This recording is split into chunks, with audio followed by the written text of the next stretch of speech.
వాళ్ళకి వంచి ఏదన్నా పంట వేసుకుంటాం మేము. నీ అక్కడ ఉన్న భూమి చేసేత కాదు కానీ ఈ లేని భూమికి ఎడతారు. చేస్తారు కాదే కట్ట కిందిది మీకే మంచిది, అది మీరే చేసుకోవాలి. ఇది ఒక్కటే కాదే నాకున్నది ఆధీనం. అంటే ఇప్పుడు ఆధీనం అడుగుతానవా? అది ఎట్లా బీడే ఉంటాను కదా, అది మాకు వంచితే మేము పంట వేసుకొని పంట వేసుకోమా?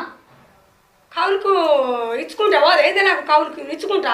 మరి ఇచ్చుకున్నావా కౌలుకి? బీడే ఉంటాను, చెట్లు మొలుతాయి. అడిగిన వరకు ఇస్తే వాళ్ళకన్నా లాగోడి పైసలు పడ్డా చాలు నాకు. వీడుంటే మీకేంది, చెట్లు పడితే మీకేంది. అంటే పంచియవు మంచిగా మనకి ఇచ్చి ఇష్టం లేదే. కొడుకులు కోడలు బాగుపడద్దు, నువ్వు ఒక్కదాన్ని మంచుకుంటే చాలు. నా దీని ఎక్కడ బాగుపడుతుర్రే, తల్లి గారి ఇంటి కాడ గడ్డ కాదా అని మనం తినేది పంట అంతా. నువ్వు కనుక సంపాదించిన ఎకరం పొలం కాదత్తమ్మా, పంచియ అంటావు. నీకున్నది ఇద్దరు కొడుకులేనా? వేరేటోళ్ళు వచ్చి తినేవాడు ఉన్నదా? ఎప్పటికైనా వీళ్ళకైనా నచ్చేది. అయ్య అంటావు. నీకేమన్నా బిడ్డ ఉన్నదా? పంచయ్య నీకు మళ్ళీ వేరే? అవునే, నాకు ఒక బిడ్డ ఉంటే ఈ కట్ట కిందది కూడా ఇవ్వపోదునా మీకు. అది ఇది దానికి అయితూ ఆయన అరకట్న కింద ముట్టిందని చెప్పుదు. అంటే నీ కొడుకుల మీద నమ్మకం లేదా?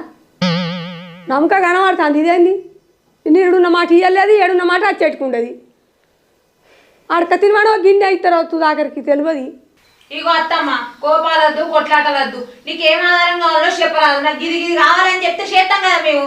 ఆ కొడుకుండే ఈ కొడుకుండే, దానిలో తినకపోతే దానిలో తిను, దీనిలో తినకపోతే దీనిలో తిను, మంచిగుంటా రాదు.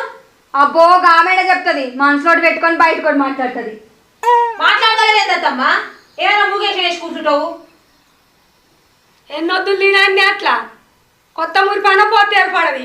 కొత్త మురిపాన ఇండాడ పెడతావు, 4 వద్దులు తినకాడ ఇంకో 8 రోజులు ఎక్కువ తింటున్నట్టే దీన్ని తిండి పోవడ. పొద్దున్న ఓడలేదు, వెనక ముందు చూస్తాను లేదు, మంచిగా ముందుగా పెట్టుకొని తింటాను దాన్ని మళ్ళీ ముచ్చట్లు పెట్టడానికా? అంతే కదా మీ పిల్లని, నాకు తెలియదు ఏంటి.